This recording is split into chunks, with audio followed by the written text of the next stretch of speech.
I remember that just days after the terrible event, you and I sat down and talked together for what was then your first interview, and you were going to every funeral, and it was such a very difficult time for you. What have we learned from that day? Well, I think we've learned a great deal. First of all, we've learned about the danger of terrorism, and we spent a lot of time, I think, preparing ourselves for, God forbid, something like that happening again. I think we've learned that we can sustain a tremendous attack and still survive and become stronger as a result of it, even emotionally. People ask me about the city of New York. I think the city of New York is stronger as a result of it. It's emotionally stronger, has a better sense of itself, what's really important. I think we see that when we are attacked, the country all this political stuff goes away, and the country comes together.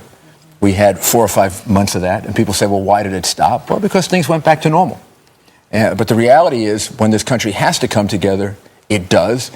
You had Republicans and Democrats all on the same page, trying to do the same thing. For 2 minutes? No, for 2 or 3 months. Okay. Until things got back to normal, and then they go back to their usual fighting. Right?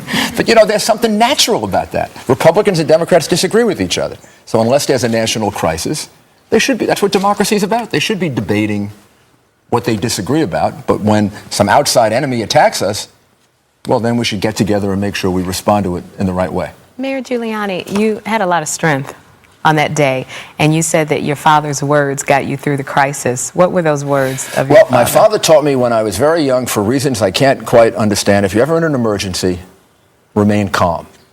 If you're ever in a fire, remain calm. Even pretend you're calm, even if you're not, because it'll help you to think.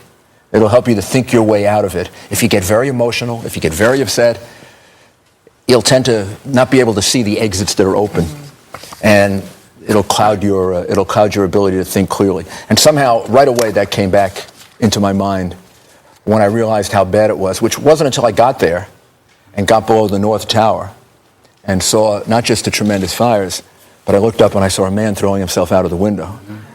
And I would say that's what transfixed me. I just watched that for about a second or 2 seconds, whatever it took. And I said to myself and the people around me, this is way off the charts. It's totally different than anything we ever dealt with before. We're just going to have to do the best we can and pray to God that we make the right decisions.